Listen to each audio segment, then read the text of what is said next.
Hello and a very warm welcome back to the garden, and in this video I want to go over what I think is the number one priority we should have as gardeners, and how focusing on growing one particular thing will generate amazing results across our garden.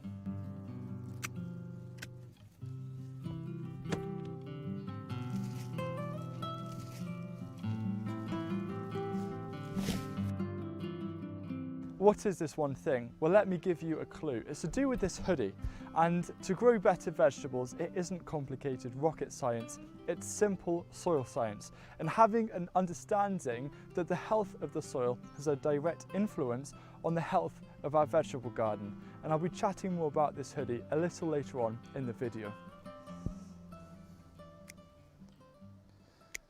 As you know, the way I garden is hugely inspired by the principles and design systems that come from permaculture, and I'm a firm believer in looking at what nature does well and how we can use those examples to our advantage when it comes to growing our own food. And any thriving ecosystem has one thing in common, and that is diversity.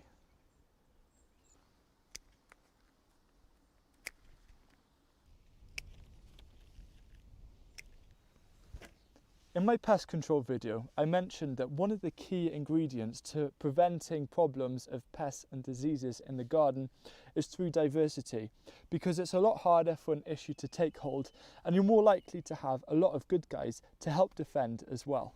Now recently I watched a documentary called Kiss the Ground, and it offered a lot of hope, and there was one part which really struck a chord with me, and it was a farmer, Gabe Brown I believe, and I'm just going to paraphrase here. But he said that he thinks of himself primarily as a soil farmer, and his focus is on the soil, and any food that comes off that is a byproduct. And he's a firm believer that the healthier the soil, the better quality the food is going to be that's coming off that very ground. I believe that this perfectly summarises the attitude that anyone who is interested in producing sustainable food should have. Because if we focus on creating a healthier soil that is vibrant in life, then as a mere side effect, we're going to grow better crops, and these crops are going to be more nutrient dense. It's like us as humans when it comes to eating food, we have a choice. If we choose a healthy option, we get better nutrients, we feel better, and as a result, our immune systems are going to strengthen. And the same applies to soil. If we treat it right and respect it, the soil will become healthier. And as a direct result of that is building up the immunity and the resilience of our garden. I'm just gonna carry on clearing this bed and get it ready for winter. And as I'm doing this, I just want to draw your attention to the hoodie that I'm wearing. And today I'm actually launching an online store of clothing. We've got 5 really exciting designs, all based and inspired around gardening and permaculture. And the great thing about these is that they're made out of 100% organic cotton. And what's even better is that they're made from factories powered by renewable energy. So if you'd like to get your hands on something like this, or choose a design that you really like, head on over to hughrichards.tmill.com and also enjoy plastic-free packaging and international delivery.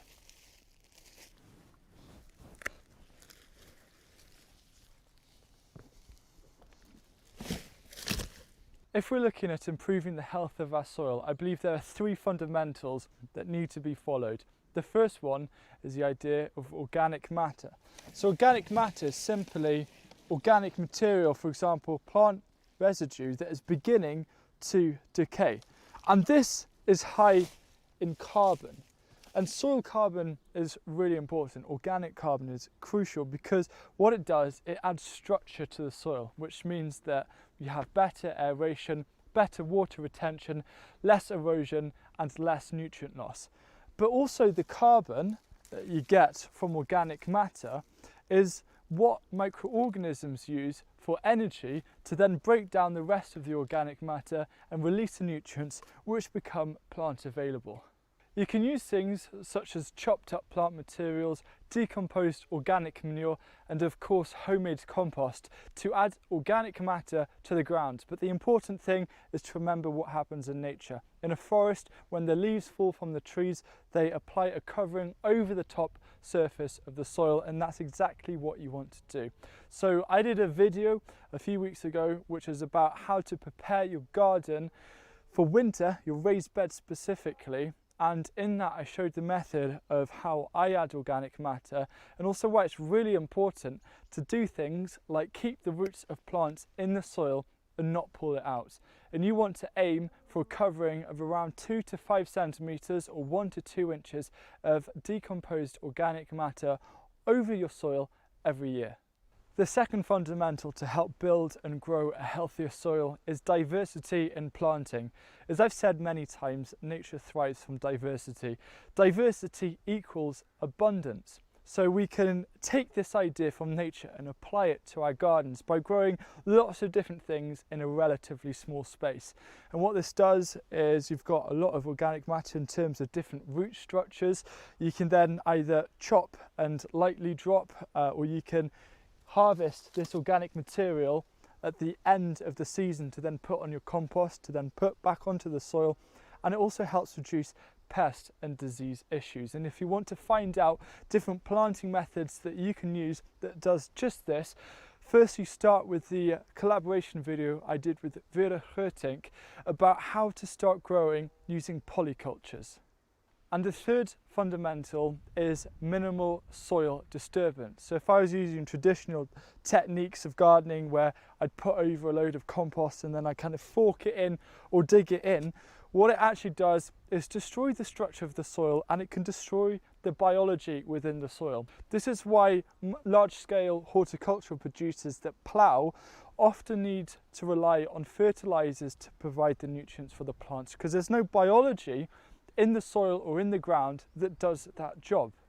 Digging the soil can also release carbon and cause soil erosion, which is when you get lots of rain and the nutrients run off and off goes the fertility, which is why it's really unsustainable to buy vegetables that are produced on a large scale where the farmer will come along and plough it before seeding and often plough it afterwards or dig it up and be very destructive. Instead, you want to disturb the ground as little as possible to help the soil keep its fantastic but fragile structure to help you grow healthier crops.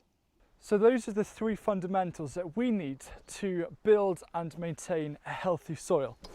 And that should be our number one priority as gardeners, because if we can look after the soil, then the soil will look after our crops. Also, don't forget to get yourself a hoodie or a sweater, because the weather is definitely getting cooler.